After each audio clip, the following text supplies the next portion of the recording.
Start کر لیتے ہیں. خانہ نبوت میں ہم امہات المومنین کے حوالے سے پڑھ رہے ہیں. ضرور پڑھتے ہیں. الحمد للہ وکفی وسلام علی عباده الذین اصطفی. اشہد ان لا الہ الا اللہ وحدہ لا شریک لہ واشہد ان محمدا عبدہ ورسولہ. اللهم صل على محمد وعلى آل محمد كما صليت على إبراهيم وعلى آل إبراهيم إنك حميد مجيد. اللهم بارك على محمد وعلى آل محمد كما باركت على إبراهيم وعلى آل إبراهيم إنك حميد مجيد. اما بعد فاعوذ باللہ من الشیطان الرجیم. بسم اللہ الرحمن الرحیم. رب اشرح لي صدری ویسر لي امری واحلل عقدۃ من لسانی یفقہوا قولی. جی، حضرت عائشہ رضی اللہ تعالیٰ عنہ کے بارے میں جو ڈیٹیلز تھیں کافی زیادہ تھیں، وہ ہم نے کمپلیٹ کر لی تھی لاسٹ ویک. آج ہم نے پڑھنا ہے ام المومنین حضرت حفصہ رضی اللہ تعالیٰ عنہ. ان کی بیٹی تھی، کسی کو پتہ ہے؟ حضرت عمر رضی اللہ عنہ حضرت عمر فاروق رضی اللہ عنہ. جی، حضرت حفصہ بنت عمر بن خطاب. تو نام ان کا حفصہ تھا، نسب ان کا حفصہ بنت عمر فاروق رضی اللہ تعالیٰ عنہ بن خطاب بن نفیل بن عبد العزیٰ. ان کی والدہ جو ہیں زینب رضی اللہ تعالیٰ بنت مظعون ہیں، جو بہت جلیل القدر صحابیہ تھی. ان کی پیدائش جو ہے حضرت حفصہ رضی اللہ تعالیٰ عنہ کی، یہ بعثت سے 5 برس قبل ہوئی تھی. اور ان کا جو پہلا نکاح ہے وہ حضرت خنیس بن حذافہ بن قیس بن عدی سے ہوا تھا، جو کہ بہت ارلی مسلمان ہونے والے لوگوں میں سے تھے.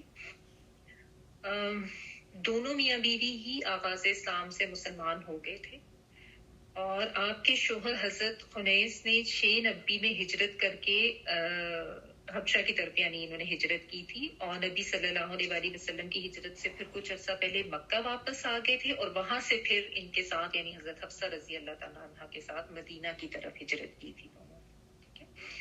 تو یعنی ارلی دور میں مسلمان ہونے والے بھی، اور پھر جنہوں نے شروع میں ہجرت کی تھی ان میں بھی ان کا نام ہے. تو یہ بھی اعزاز ان کو ہے.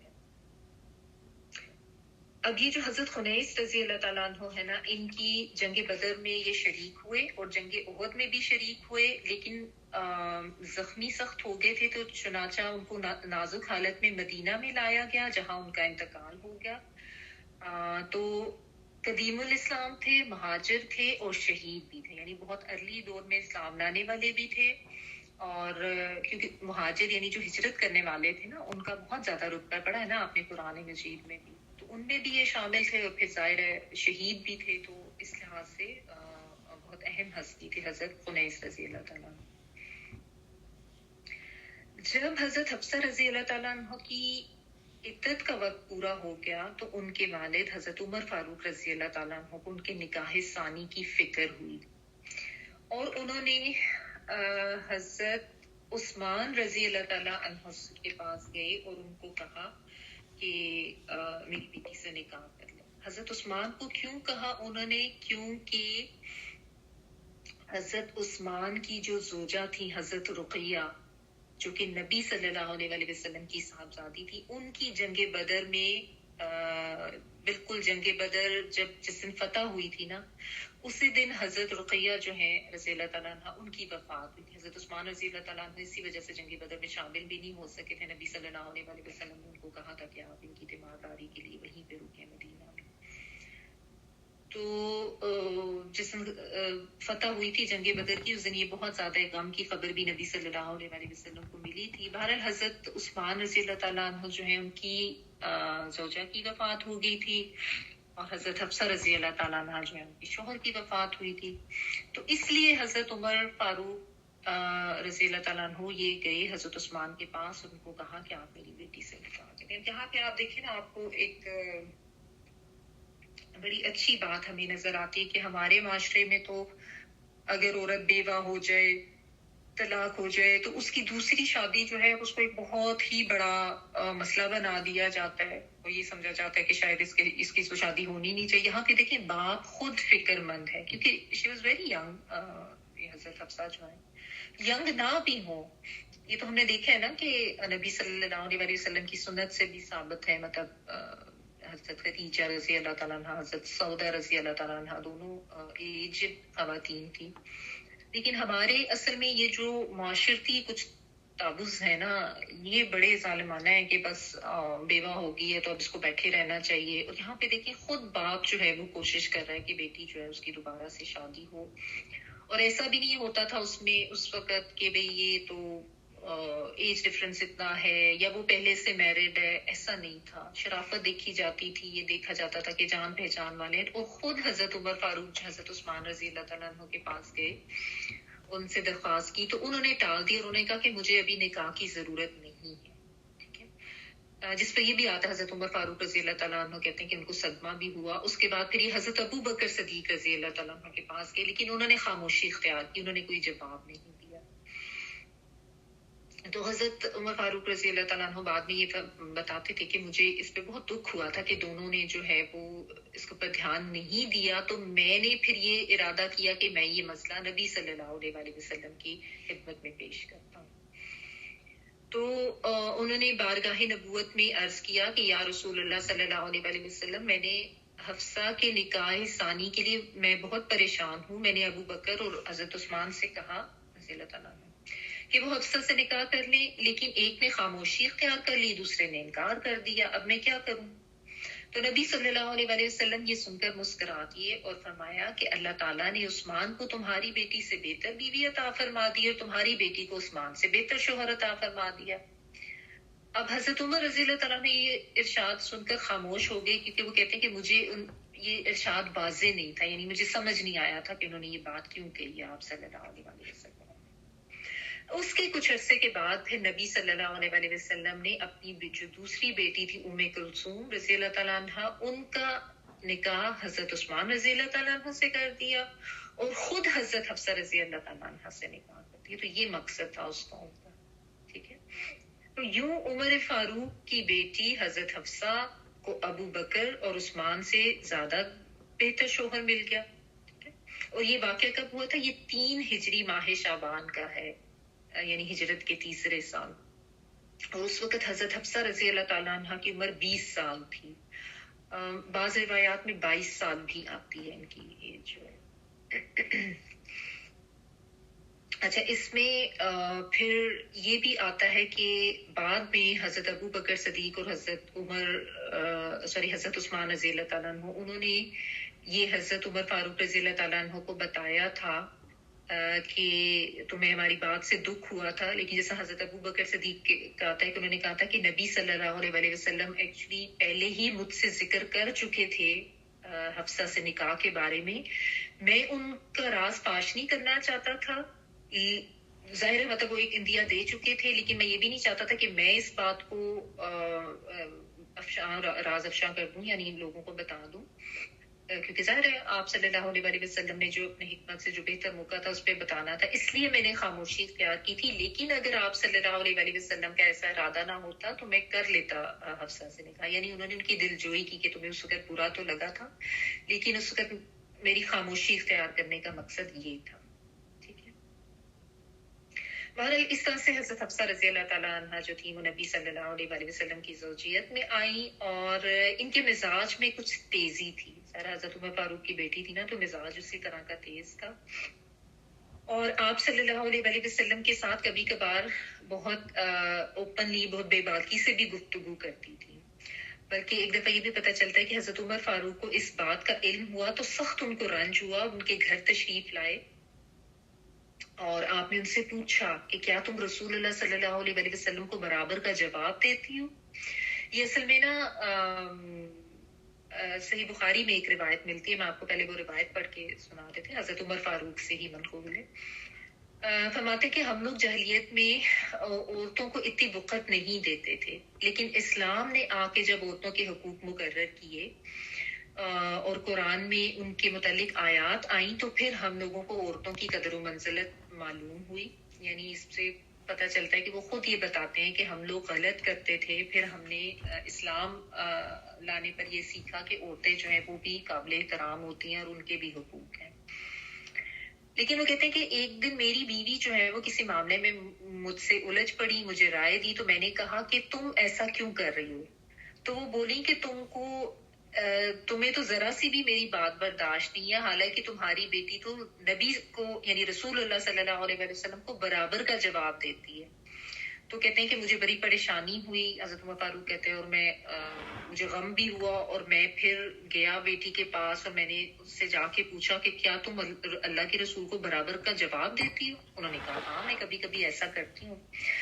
تو حضرت عمر فاروق نے ان کو سمجھایا کہ میں تمہیں اللہ کے عذاب سے ڈراتا ہوں اور تم ایسا نہ کرو, اور ابو بکر کی بیٹی کے ساتھ مقابلہ نہ کرو.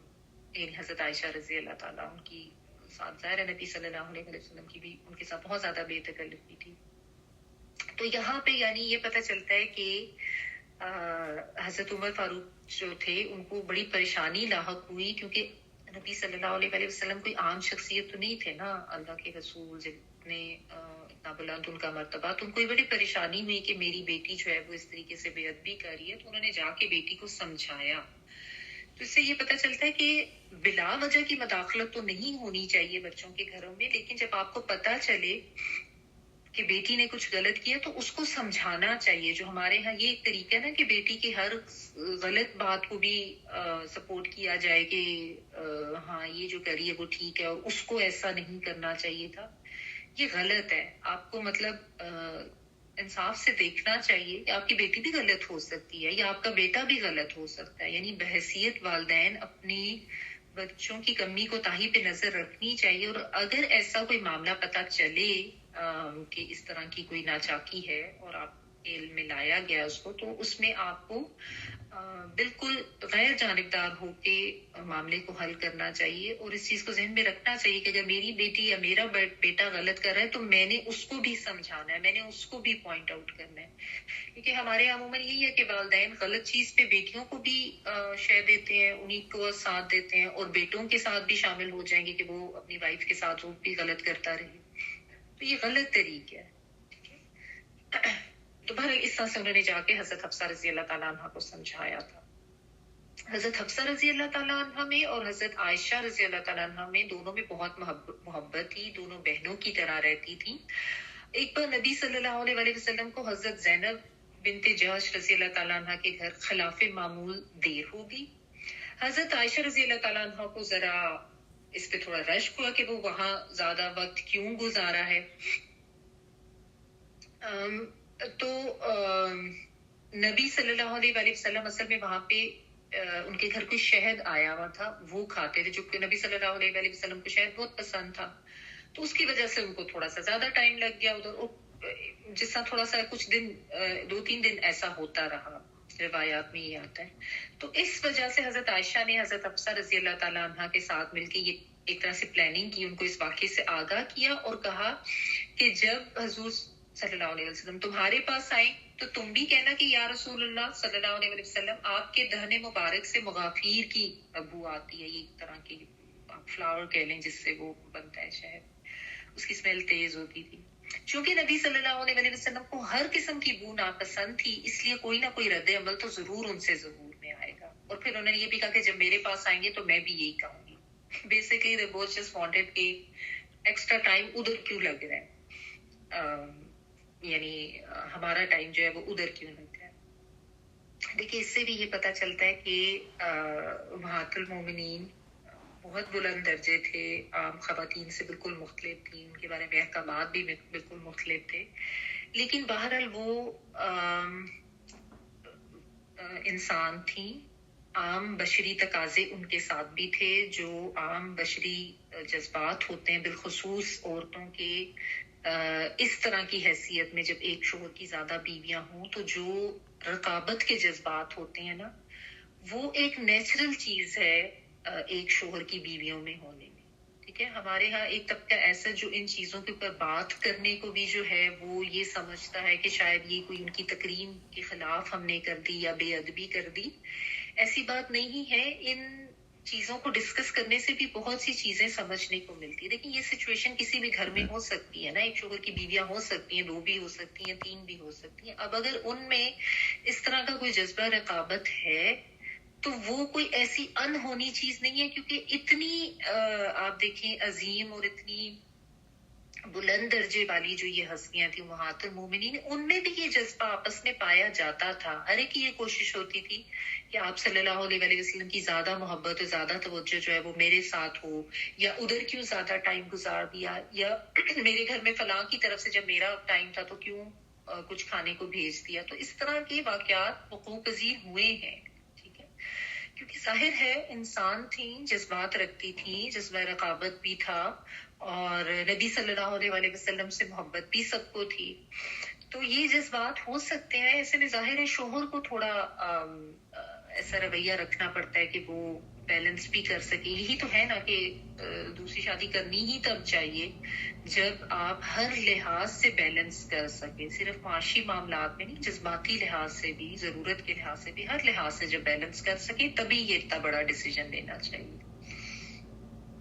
بہرحال تو جب نبی صلی اللہ علیہ وسلم حضرت حفصہ رضی اللہ تعالیٰ عنہ کے پاس آئے تو میں نے کہا یا رسول اللہ صلی اللہ علیہ وسلم، آپ کے دہن مبارک سے تو مغافیر کی بو آ رہی ہے. نبی صلی اللہ علیہ وسلم نے اسے سخت ناپسند فرمایا، کیونکہ آپ کو یہ پسند نہیں تھا کہ کیونکہ آپ صلی اللہ علیہ وسلم بہت ہی زیادہ نفیس طبیعت کے تھے، بہت زیادہ کلیننس اور پاکیزگی. تو ان کو اچھا نہیں لگا کہ ایسا ہو رہا ہے کہ میرے پاس سے ایسی اسمیل آ رہی ہے. اور پھر حضرت عائشہ رضی اللہ تعالیٰ عنہ نے بھی یہی کہا. تو انہوں نے کہا کہ میں آئندہ کبھی وہ والا شہد نہیں پیوں گا. اس پر پھر وہ جو آیت تحریم ہے نا وہ نازل ہوئی تھی کہ اے نبی، اپنی بیویوں کی خوشنودی کے لیے تم اللہ کی حلال کی ہوئی چیز کو اپنے اوپر حرام کیوں کرتے ہو. اور پھر ایک اور واقعہ بھی ملتا ہے کہ جس میں بعض مفسرین نے اس کی تفسیر میں یہ لکھا ہے کہ نبی صلی اللہ علیہ وسلم نے حضرت حفصہ رضی اللہ تعالیٰ عنہ سے کوئی راز کی بات کہی تھی، تو انہوں نے وہ بات جو ہے وہ بتا دی تھی، حضرت عائشہ کو راز پاش کر دیا تھا. اور اب اس کے بارے میں بھی کچھ لوگوں نے تو کہا ہے کہ یہ فلاں بات بتائی تھی، فلاں بات بتائی تھی، لیکن ایک جو مصنف ہے وہ اپنی تصنیف میں لکھتے ہیں کہ میرا یہ خیال ہے کہ جب اللہ رب العزت نے اپنے حبیب کے گھرانے کی عزت و حرمت کا اتنا پاس کیا ہے کہ کسی کا نام نہیں لیا، تو ہمیں بھی اس کے بارے میں جرت نہیں کرنی چاہیے. بعض لوگ یہ بھی بحث کرتے ہیں کہ وہ راز کیا تھا. میں خیال کرتا ہوں کہ ہمیں نبی صلی اللہ علیہ وسلم کے راز میں دخل دینے یا اس کے افشا کرنے کا حق نہیں ہے. جتنا سمجھایا گیا ہے بس ادھر تک رہنا چاہیے. اور وہ یہی ہے کہ اللہ تعالیٰ نے اگر کوئی چیز حرام کی ہے تو اس کو حلال کرنے کا کسی کو حق نہیں ہے، اور اللہ تعالیٰ نے جو چیز حلال رکھی ہے اس کو حرام کرنے کا بھی حق کسی کے پاس نہیں ہے. نبی صلی اللہ علیہ وسلم بھی جو بتاتے تھے کہ یہ کر لو یہ نہ کرو، وہ اللہ سبحانہ تعالیٰ کے احکامات کی روشنی میں ہی ہوتا تھا. اور اصل جو اتھارٹی ہے حرام حلال کو فکس کرنے کی وہ اللہ تعالیٰ کی ذات ہے. ٹھیک ہے، اور نبی صلی اللہ علیہ وسلم بھی اللہ کے حکم سے ہی بتاتے تھے جو بھی بتاتے تھے. ہمارے لیے یہ واقعہ اس طرح سے ملتا ہے. اچھا، نبی صلی اللہ علیہ وسلم سے اکثر جو مسائل ہیں یعنی دینی لحاظ سے بہت زیادہ اس کے بارے میں دریافت کرتی تھی حضرت حفصہ رضی اللہ تعالیٰ عنہ، یعنی ان کو سیکھنے کا دین کے بارے میں شوق تھا. اور جس طرح ایک واقعہ یہ ملتا ہے کہ ایک دفعہ آپ صلی اللہ علیہ وسلم نے فرمایا کہ بدر کے اصحاب اور حدیبیہ کے یعنی جنہوں نے صلح حدیبیہ کیا تھا وہ کبھی جہنم میں داخل نہ ہوں گے.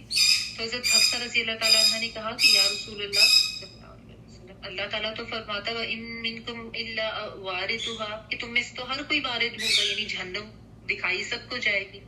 تو نبی صلی اللہ علیہ وسلم نے فرمایا کہ ہاں اللہ تعالیٰ نے یہ بھی تو کہا ہے ثم ننجی الذین اتقوا ونذر الظالمین فیہا جثیا، کہ ہم پرہیزگاروں کو نجات دے دیں گے اور ظالموں کو اس میں زانوں کے بل گرا ہوا چھوڑ دیں گے. یعنی یہ واقعہ بتانے کا مطلب یہ کہ حضرت حفصہ رضی اللہ تعالیٰ عنہ چونکہ جاننا چاہتی تھی دینی مسائل اور اس طرح کی باتیں، تو وہ کوشچن کرتی تھی، پوچھتی تھی آپ صلی اللہ علیہ وسلم سے کہ اس آیت کا کیا مطلب ہے، یا ابھی جو آپ نے بات فرمائی ہے، تو کاؤنٹر آرگومنٹ دے کے بات کرتی تھی کہ اللہ تعالیٰ نے یہ تو بتایا ہے، یہ بھی تو کہا ہے. تو پھر وہ آگے سے آپ صلی اللہ علیہ وسلم بتاتے تھے کہ نہیں، اللہ تعالیٰ نے یہ بھی فرمایا. تو یعنی علم و فضل کے لحاظ سے بہت مرتبے والی تھی، اور دین کے علم کے حصول کا ان کو بہت شوق تھا. اچھا،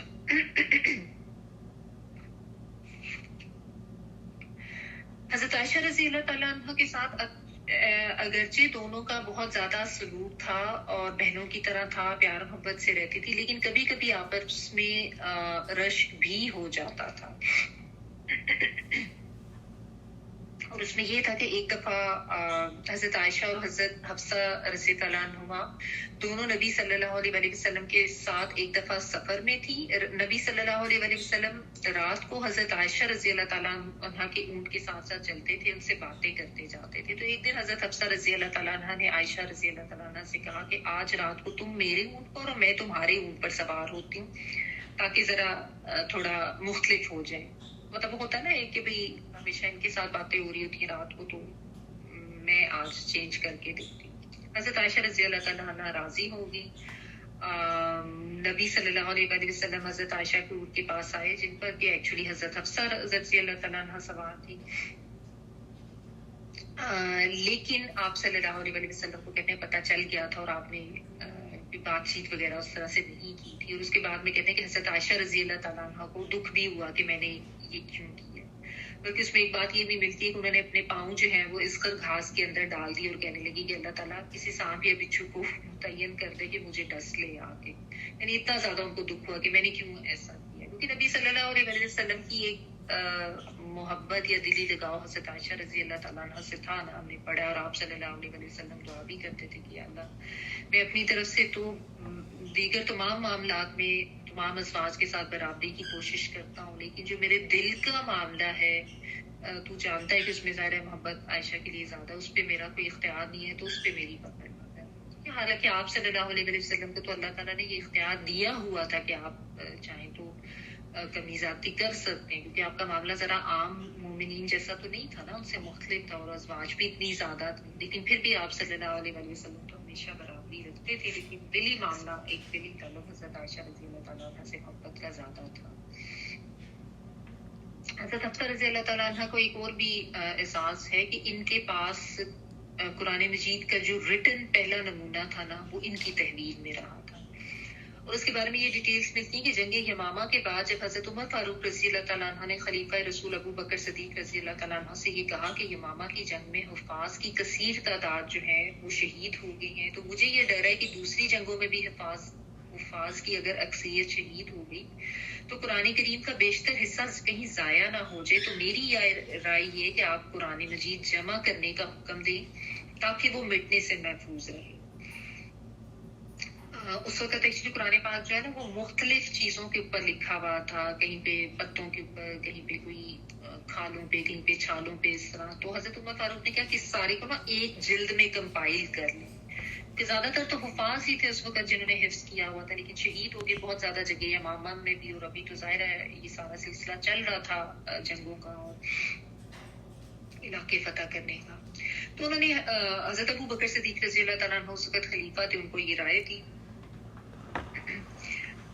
تو حضرت ابو بکر صدیق جو ہیں وہ پہلے تو وہ تھوڑا سا اس کے اوپر ہچکچائے کہ یہ ایسا کام میں کیسے کروں جو نبی صلی اللہ علیہ وسلم نے نہیں کیا. لیکن پھر حضرت عمر فاروق نے ان سے تھوڑا سا مزید ڈسکس کیا. پھر حضرت ابو بکر صدیق نے غور و خوض کے بعد حضرت زید بن ثابت رضی اللہ تعالیٰ عنہ کی ماتحتی میں ایک کمیٹی تشکیل دی جس نے قرآن مجید کو جمع کیا اور ایک کتابی صورت میں لکھ کر خلیفہ تو رسول کے حوالے کر دیا. اور انہوں نے اس نمونے کو حضرت حفصہ رضی اللہ تعالیٰ عنہ کے پاس رکھوا دیا. حضرت عثمان رضی اللہ تعالیٰ عنہ کے زمانے خلافت میں جبکہ ایک قرات پر سب کو متفق اور متحد کرنے کی ضرورت جو تھی وہ ناگزیر ہو گئی، کیونکہ سلطنت اسلامیہ دور دور تک پھیل گئی تھی. مختلف زبانوں اور لہجوں کے لوگ اسلام میں جو شامل ہو رہے تھے. تو آپ نے اس قرآن پاک کی نقلیں کرا کر مختلف ممالک کے بڑے بڑے شہروں میں بھجوا دی تھی اور ہر جلد کے ساتھ ایک قاری بھی بھیجا تھا تاکہ لوگوں کو قرات بھی سکھائیں. اس لیے ضروری تھا نا کہ ظاہر قرآن مجید کی قرات پہ بھی سب کو متفق ہونا چاہیے. یہ نہ ہو کہ کوئی اپنے اپنے مطلب نکالے، کیونکہ قرآن آپ کو پتہ ہے عربی میں تو اگر زیر زبر بھی اوپر نیچے ہو تو اس سے مطلب بدل سکتا ہے نا. تو اس لیے یہ اس طرح کا بندوبست ہے، اللہ تعالیٰ ہی کی مرضی سے ہوا تھا یہ سب. اور یہ پھر بندوبست انہوں نے کیا اور ساتھ ساتھ قاری بھی ایک ایک بھجوایا. تو حضرت حفصہ رضی اللہ تعالیٰ عنہ کے لیے بڑی فضیلت اور شرف ہے کہ جو قرآن مجید آج ہم پڑھتے ہیں اس کی اصلی اور پہلی نقل ایک جلد کی فارم میں وہ حضرت حفصہ رضی اللہ تعالیٰ عنہ کی تحویل میں رہی تھی. ان کے اخلاق و فضائل کے بارے میں ایک حدیث میں ہے کہ جبرائیل امین علیہ السلام نے آپ کی تعریف ان الفاظ میں کی تھی کہ وہ بہت زیادہ عبادت کرنے والی ہیں، بہت زیادہ روزے رکھنے والی ہیں اور جنت میں بھی آپ کی زوجہ ہیں. ٹھیک ہے. اور ان کے بارے میں یہ آتا ہے کہ بہت صائم النہار اور قائم اللیل تھی، یعنی راتوں میں بہت قیام کرتی تھی اور دن کے وقت بہت زیادہ روزے رکھنے والی تھی. اور ان کے بارے میں یہ بھی آتا ہے کہ انتقال کے وقت تک صائم رہی تھی، یعنی روزے بہت زیادہ رکھتی تھی، آخری عمر تک روزے رکھا کرتی تھی. جب ایک دفعہ وہ واقعہ ایلا ملتا ہے نا، واقعہ ایلا اگر آپ بھول چکے ہیں تو تھوڑا سا میں آپ کو بتا دوں کہ ایک دفعہ یہ ہوا تھا کہ نان نفقے میں اضافے کی ڈیمانڈ کرتی تھی ازواج مطہرات نے، اور اس میں بھی نبی صلی اللہ علیہ وسلم کو بہت اوپر تکلیف بھی ہوئی اور آپ نے جو ہے 1 مہینے کے لیے سب سے جو ہے وہ قطع تعلقی کر لی تھی اور آپ اپنے گھر کے بالائی حصے میں چلے گئے تھے اور 1 مہینے تک آپ نے ازواج مطہرات سے بات چیت نہیں کی تھی، کوئی ایسے تعلق وغیرہ نہیں رکھا تھا. اور اس میں پھر یہ بھی مشہور ہو گیا تھا کہ شاید نبی صلی اللہ علیہ وسلم جو ہے وہ اپنی وائفس کو چھوڑ رہے ہیں، طلاق دے رہے ہیں، بالخصوص حضرت حفصہ رضی اللہ تعالیٰ عنہ کے بارے میں. اور حضرت عمر فاروق رضی اللہ تعالیٰ عنہ کو آ کے کسی نے اطلاع دی تو وہ بہت پریشانی کے عالم میں نکلے، نبی صلی اللہ علیہ وسلم کے پاس آئے اور اوپر بالا خانے میں تشریف لے گئے. آپ صلی اللہ علیہ وسلم چٹائی پہ لیٹے ہوئے تھے، جسم پہ نشان پڑ گئے ہوئے تھے چٹائی کے. تو اس وقت حضرت عمر فاروق رضی اللہ تعالیٰ عنہ نے ان سے بات کی اور پہلے تو یہ کہا کہ کیسر و کسرا جو ہے وہ تو کس طرح مزے سے رہتے ہیں اور کیسے دنیا کے مزے لوٹ رہے ہیں اور آپ اس طریقے سے اس حال میں ہیں.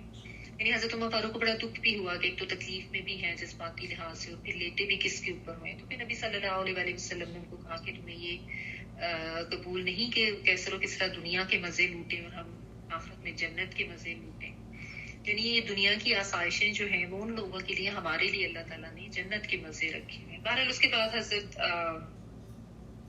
عمر فاروق رضی اللہ تعالیٰ عنہ کہتے ہیں کہ میں نبی صلی اللہ علیہ وسلم کی دلجوئی کرتا رہا کہ ان کا مزاج جو ہے وہ تھوڑا ٹھیک ہو یا ان کی جو تکلیف ہے وہ کم ہو، کوئی ایسی بات کروں کہ وہ ہنس لیں. اس میں پھر انہوں نے حضرت عمر فاروق نے ان سے پوچھا کہ یا رسول اللہ صلی اللہ علیہ وسلم، میں نے یہ سنا ہے کہ کیا آپ چھوڑ رہے ہیں اپنی ازواج مطہرات کو؟ نبی صلی اللہ علیہ وسلم نے کہا تھا کہ نہیں، میں نے چھوڑا نہیں ہے، میں نے صرف ان سے ایلا کیا ہے، کیونکہ مطلب اس طرح سے انہوں نے نان نفقے کی اضافے کی بات کی اور ان کو اچھا نہیں لگا. پھر اس کے بعد وہ آیات اتری تھی جس میں ازواج مطہرات کو یہ کہا گیا تھا کہ اگر نبی صلی اللہ علیہ وسلم کی رفاقت میں رہنا ہے تو اسی طرح فقر و فاقے کی زندگی، قسم و کرسی کے ساتھ ہی زندگی گزارنی ہوگی.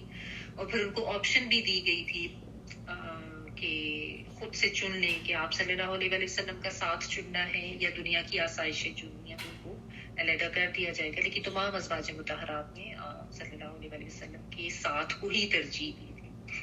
تو یہ کس طرح کا واقعہ بھی ملتا ہے، لیکن وہ دی نہیں تھی. مطلب آپ یہ کہہ لیں کہ اس طرح کی ایک علیحدگی کا آپ صلی اللہ علیہ وسلم نے سوچا تھا. اور یہ جو بھی میں نے آپ کو بتایا نا کہ حضرت جبرائیل علیہ السلام نے آ کے ان کی تعریف کی تھی، وہ بھی اسی وجہ سے کی تھی کہ